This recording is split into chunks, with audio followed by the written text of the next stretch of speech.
ओम नमः शिवाय। मेरे शिव चैनल पर आप सबका स्वागत है। सबसे पहले तो आप सभी शिव भक्तों के चरणों में मेरा प्रणाम। बात करते हैं अरुणाचल महात्म्य के बारे में। अरुणाचल जो कि एक बहुत ही ज़्यादा रहस्यमयी और बहुत ही ज़्यादा अद्भुत स्वरूप भगवान का है। तेजोलिंगम है, अग्निलिंगम है, पंच महाभूत लिंगों में से एक, ब्रह्मांड का पहला शिवलिंग है और ब्रह्मांड का पहला ज्वालामुखी या वोल्केनो कह लीजिए, क्योंकि पूरा अग्निस्तंभ रूप से ही भगवान यहाँ पर प्रकट हुए थे। इसके विषय में जैसा कि आपने इस शीर्षक में पढ़ा, इस टाइटल में पढ़ा, 100 शिवरात्रि जितना पुण्य आपको केवल एक ही दिन में प्राप्त होने वाला है। ये बहुत ज़्यादा विशेष दिन है। अरुणाचल स्वरूप की पूजा से संबंधित ये दिवस है और इस दिन हर एक शिव भक्त को भगवान के अरुणाचल स्वरूप की उपासना करनी चाहिए, उनकी पूजा करनी चाहिए। किस प्रकार से पूजा करनी है, क्या क्या करना है, वो सब हम इस वीडियो में विस्तृत रूप से जानेंगे और साथ ही मैं आपको कुछ विशेष स्तोत्र भी दूंगा। किंतु उससे पहले मैं आप सभी शिव भक्तों से निवेदन करता हूं कि कम से कम एक बार तो दिन में आप नित्य ही हे अरुणाचल नाथ या अरुणाचल नाथ करुणामूर्ते या नमः सोनाद्रीनाथाय इस शब्द का आप उच्चारण करें। महर्षि गौतम जी माँ भगवती को अरुणाचल का महात्म्य बताते हुए कहते हैं कि यदि कोई दूर से भी, मान लीजिए जो अरुणाचल क्षेत्र में नहीं रहते हैं, मुझ जैसे अभागे शिव भक्त अरुणाचल क्षेत्र से दूर रहते हैं, उन शिव भक्तों को भी भगवान मुक्त कर देते हैं जो दूर रहकर भी अरुणाचल के आराधना करते हैं, अरुणाचल के स्वरूप का ध्यान करते हैं, उनके स्वरूप का ध्यान करके शिवलिंग पूजा करते हैं। इसलिए हर एक शिव भक्त जो भी है, जहाँ पर भी है, किसी भी क्षेत्र में आप हैं, जरूरी नहीं कि आप अरुणाचल क्षेत्र में ही हो, कहीं पर भी आप हैं तो वहीं रहकर भी आप इस अरुणाचल स्वरूप की उपासना करिए। इससे आपको बहुत ज़्यादा कृपा प्राप्त होने वाली है। ये आप डायरेक्ट लिंगम की पूजा करते हैं और लिंगम में ब्रह्मांड समाया है, इसलिए इस तेजो में लिंग की उपासना हर एक शिव भक्त को करनी चाहिए। कुछ विशेष नहीं है, जो शिवलिंग पूजा आप करते हैं वैसे ही करिए, किंतु स्वरूप आप अरुणाचल का ही रखिए। ये अनंत कोटि पुण्य देने वाली तिथि है। विशेष जो समय है वो है मार्गशीर्ष महीने का आद्रा नक्षत्र। हम हर महीने आद्रा नक्षत्र पर शिव पूजा करते हैं। बहुत सारी हर महीने की मैं वीडियो भी आप सभी शिव भक्तों को देता हूँ आद्रा नक्षत्र के विषय में, किंतु ये सबसे पूरे साल का सबसे विशेष आद्रा नक्षत्र का समय होता है। मार्गशीर्ष महीने का आद्रा नक्षत्र यही वो विशेष समय है।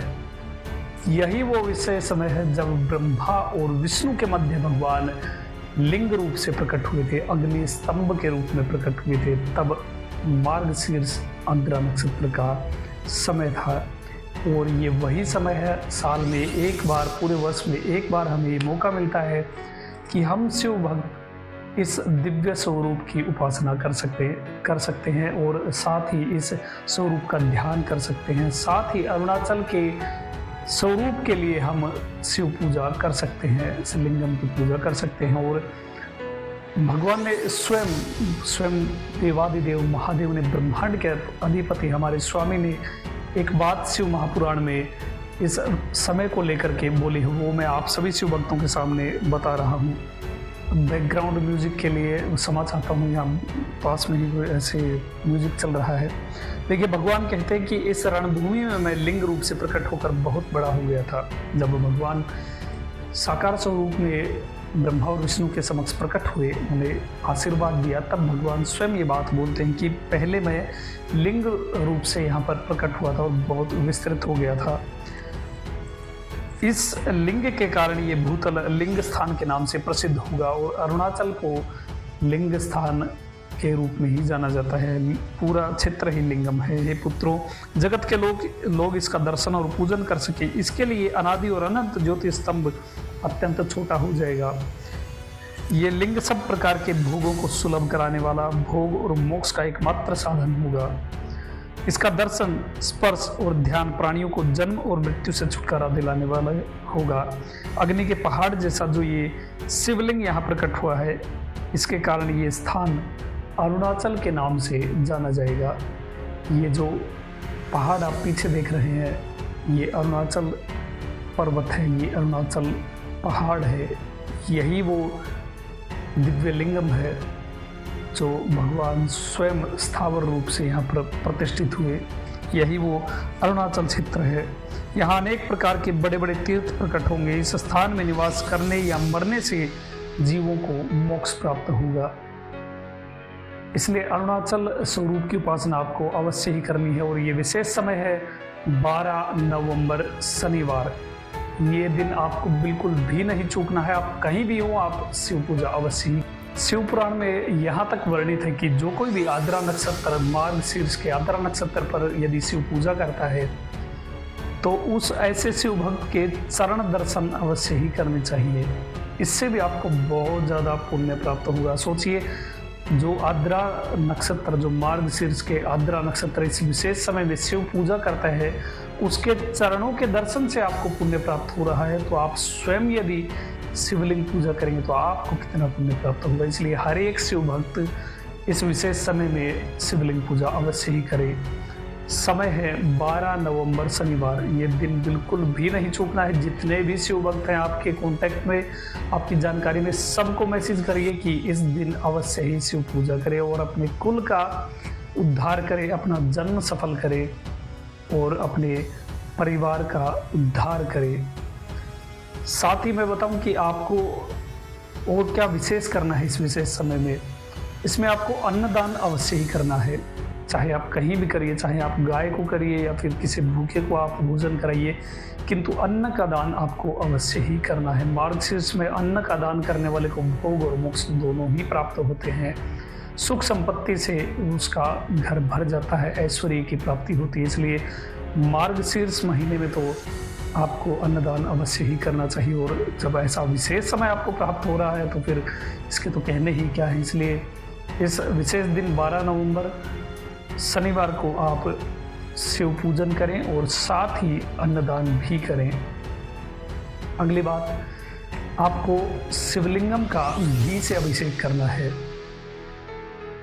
ऐसा कहा जाता है कि कोई 1 महीने भी यदि घी का अभिषेक शिवलिंग पर करता है लगातार प्रतिदिन, तो वो अपनी 21 पीढ़ियों का उद्धार कर देता है। इसलिए इस विशेष समय में आपको शिवलिंग का घी से अभिषेक भी करना है। जो आप पंचामृत से स्नान कराना चाहते हैं वो सब तो है ही, किंतु घी से आपको अवश्य ही अभिषेक करना है। और जब आप घी की धार बांधेंगे शिवलिंग के ऊपर तो ध्यान रखिए कि शिवलिंगम नंगे सिर नहीं होना चाहिए। शिवलिंग के ऊपर कोई पुष्प होना चाहिए या कोई बेलपत्र होना चाहिए। उसके बाद ही आप शिवलिंग का अभिषेक करिए। एक और विशेष बात, आपको पूरे शिवालय को सुगंधित बनाए रखना है। धूप आप अर्पित करिए, गूगल आप अर्पित करिए, जो भी आप करना चाहते हैं। केमिकल को छोड़ करके आप सुगंधित प्राकृतिक चीज़ें भगवान के लिए अर्पित। साथ ही आपको पूरे शिवालय में दीप ही दीप प्रज्वलित करने, जितने आप करना चाहें उतने कर सकते हैं। तेल के करिए, घी के करिए, जैसी आपकी इच्छा है वैसा करिए, कितने ही करिए, किंतु प्रयास करिए कि कम से कम इस विशेष दिन, जो कि साल का सबसे बड़ा पर्व है, बहुत ज़्यादा महत्व है इस समय का, इसलिए कम से कम आप प्रयास करिए कि 108 दीपक आप अपनी तरफ से शिवालय में ज़रूर लगाएं। फोर्सफुली नहीं है, जितना आपसे सामर्थ्य बने उतना करिए, किंतु इस विशेष दिन तो इसे दीपोत्सव की तरह मनाइए और 108 दीप आप भगवान के लिए अर्पित करें। आपको जो पुण्य प्राप्त होगा उसका तो मैं वर्णन यहाँ कर ही नहीं सकता, किंतु यदि आप उस दिन 108 दीप प्रज्वलित करते हैं शिवालय में, शिवालय को सुगंधित करते हैं और शिवलिंग की पूजा करते हैं, तो आपके चरणों में मेरा अभी से प्रणाम है। आपका सौभाग्य बहुत ज़्यादा होगा यदि आपने ऐसा किया तो, क्योंकि बहुत बार ऐसा होता है कि हम पूरी प्लानिंग कर लेते हैं, किंतु ठीक टाइम पर कुछ ऐसा काम आ जाता है, कुछ ऐसी जगह हम अटक जाते हैं कि हम उस समय का लाभ नहीं उठा पाते। जिनके ऊपर विशेष कृपा होती है वही केवल और केवल वही लोग ही शिव पूजा कर पाते हैं, वही शिव भक्त ही शिव पूजा कर पाते हैं। अन्यथा भगवान ऐसा अटका देते हैं कि पता ही नहीं चलता कि पूरा दिन कहाँ निकल गया। किसी ऐसे काम में हम फंस जाते हैं कि ना तो काम बनता है ना कुछ और समझ में आता है कि ये पूरा सिस्टम ही, पूरा प्रपंच ही हमारा इस समय निकालने के लिए हुआ था ताकि हम शिव पूजा ना कर पाएँ।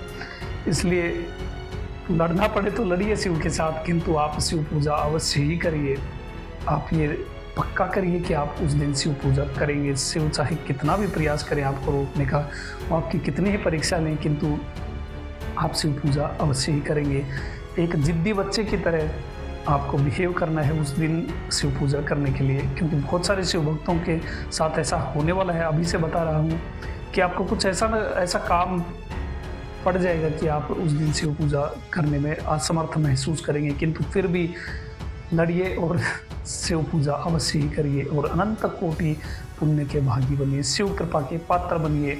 थोड़ी बहुत परीक्षाएं तो भगवान करते ही हैं, अपने भक्त के साथ वो ऐसा करते ही हैं और ऐसा करा भी अपनों के साथ ही जाता है। राह चलते किसी अहरे गहरे के साथ हम नहीं उलझते, जो हंसी मजाक होता है वो अपनों के साथ ही होता है, ऐसे किसी अनजान के साथ नहीं होता। इसलिए भगवान अपने ही बच्चों के साथ ऐसा करते हैं, इसमें कुछ बुरा मानने वाली बातें नहीं हैं।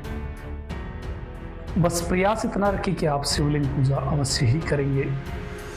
घी का आपको अभिषेक करना है, गूगल की धूप अर्पित करनी है, दीप प्रज्वलित करने हैं और साथ ही आपको करना है अरुणाचल सहस्त्र नाम का पाठ, अरुणाचल सहस्त्र नामावली का पाठ। 1000 भगवान के नाम हैं, अरुणाचल स्वरूप को समर्पित ये पूरे 1000 नाम हैं जिनके द्वारा आप भगवान की स्तुति करेंगे।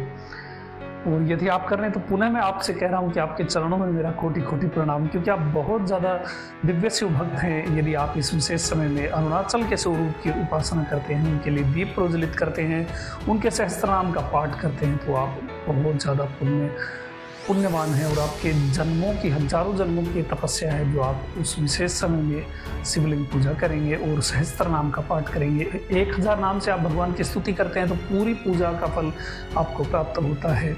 और इस विशेष दिन में भगवान ने कहा है कि मार्गशीर्ष के आर्द्रा नक्षत्र पर यदि कोई मेरे शिवलिंग का या केवल मूर्ति का ही दर्शन कर लेता है, पूजा छोड़िए, पूजा तो दूसरी बात है, यदि कोई दर्शन मात्र भी कर लेता है शिवलिंग का इस विशेष दिन, तो वो मुझे कार्तिकेय से भी प्रिय है, ऐसा भगवान शिव स्वयं बोल रहे हैं शिव महापुराण में। जो शिव पूजा कर लेगा, शिवलिंग की पूजा कर लेगा, तो उसकी तो बात ही क्या है। केवल दर्शन मात्र से ही भगवान को यदि कार्तिकेय से भी अधिक प्रिय लगता है, तो फिर जो पूजा करने वाले शिव भक्त हैं उनकी तो मैं क्या ही कहूँ। इसलिए आप इस अरुणाचल स्वरूप की उपासना करिए। इस विशेष दिन 12 नवंबर शनिवार को आपको अवश्य ही शिव पूजा करनी है और अरुणाचल स्वरूप का आपको ध्यान करना है। 1000 नामों द्वारा स्तुति करनी है। ये पूरा अरुणाचल सहस्त्र नाम आपको लिंक डिस्क्रिप्शन में है, आप PDF डाउनलोड कर लीजिए, उसका प्रिंट निकाल लीजिए या फिर फ़ोन में देख करके भी आप ये कार्य कर सकते हैं। और जो भी आपकी मनोकामना है, जो आपके काम अटके हुए हैं, उनके लिए भगवान से प्रार्थना करिए इस विशेष दिन। और साथ ही आप भगवान को खीर का नैवेद्य भी अर्पित करें। खीर का भोग आपको शिवलिंग पर अर्पित करना है। जो भी आपकी मनोकामना है, जो भी आपके अटके हुए काम हैं, वो सब भगवान को बताइए वहाँ बैठ करके, शिवलिंग के समक्ष बैठ करके, और आराम से निश्चिंत होकर के शिव पूजा करिए। चाहे पूरी रात करिए, पूरा दिन करिए, आपका उठने का मन नहीं करे तो बहुत अच्छी बात है, किंतु जितना भी बन पड़े उतना आप शिव पूजा अवश्य ही करिए। और हाँ, अरुणाचल स्वरूप के बारे में आपको एक बात और बता दूँ। बहुत सारी बातें हैं अरुणाचल के बारे में, किंतु एक बार एक ब्रह्म ऋषि के श्राप से अग्निदेव पीड़ित हो गए थे और वो बहुत दुखी हो गए थे। तब उन्होंने अरुणाचल में आकर के भगवान की स्तुति की थी, अरुणाचल परमेश्वर की स्तुति की, उनकी आराधना की, तब वो श्राप से मुक्त हुए थे। ऐसे कितने ही प्रसंग हैं कितने ही देवता हैं जिन्होंने अरुणाचल में आकर के भगवान की उपासना की और अपने दुखों से छुटकारा प्राप्त किया। अरुणाचल स्वरूप के बारे में एक छोटा सा प्रसंग और आपको बता देता हूँ। एक बार अरुणाचल क्षेत्र में एक लंगड़े मुनि आए, वो बैसाखी के सहारे चल रहे थे और जब वो अरुणाचल क्षेत्र में पहुँचे तो एक धूर्त वहाँ पर प्रकट हुआ। धूर्त यानी एक गुंडे टाइप का एक स्वरूप, एक अभी स्वरूप ही कहूँगा, आप समझ जाएंगे क्या था। वो प्रकट हुए और उन वैसाखी वाले मुनि की वैसाखियाँ उठा करके उन्होंने दूर फेंक दी, नदी में फेंक दी और कहा कि तुम अरुणाचल के क्षेत्र में हो, तुम लंगड़े कैसे हो सकते हो, तुम्हें चलना फिरना चाहिए। और इतना कह करके वो वहाँ से चले गए और थोड़ी दूर जा करके वो अंतर्ध्यान हुए। जब वो मुनि ने उठने का प्रयास किया, जो गिर पड़े थे उन वैसाखी की छीन लेने की वजह से जो गिर पड़े थे, वो जब उन्होंने उठने का प्रयास किया तो बिल्कुल स्वस्थ की तरह चलने लगे और उनके पूरे पैर, उनके पूरे अंग उनको प्राप्त हुए। जब उन्होंने आसपास देखा तो कोई भी नहीं था, वो दूर थे, वो जो जा चुके थे, वो अब आप समझ ही गए होंगे, वो हमारे स्वामी परमेश्वर भगवान शिव थे। इतने करुणामय हैं, इतनी करुणा मूर्ति परमेश्वर हैं कि जन्म ही छोटा पड़ जाता है भगवान की व्याख्या करने के लिए, उनकी महिमा, उनकी लीलाएं बताने के लिए। इसलिए जितना संभव हो आप शिव भक्ति में मगन रहिए, अपने कुल का उद्धार करिए, अपने परिवार का उद्धार करिए, अपने माता पिता का नाम रोशन करिए, उनका उद्धार करिए, उनका जीवन सफल करिए। श्री सूत जी कहते हैं कि जन्म लेना उसी का सफल है जो शिव भक्ति करता है, माता उसी की धन्य है जो शिव भक्त है, और कुल उसी का धन्य है जिस कुल में एक शिव भक्त उत्पन्न होता है। और आप सभी शिव भक्तों को मेरा कोटि कोटि प्रणाम। अभी तक के लिए इतना ही। किसी भी प्रकार का आपको डाउट है तो आप मुझे कमेंट सेक्शन में पूछ सकते हैं। अभी तक के लिए इतना ही। महादेव कृपा करें, अरुणाचल परमेश्वर कृपा करें। ओम नमः शिवाय।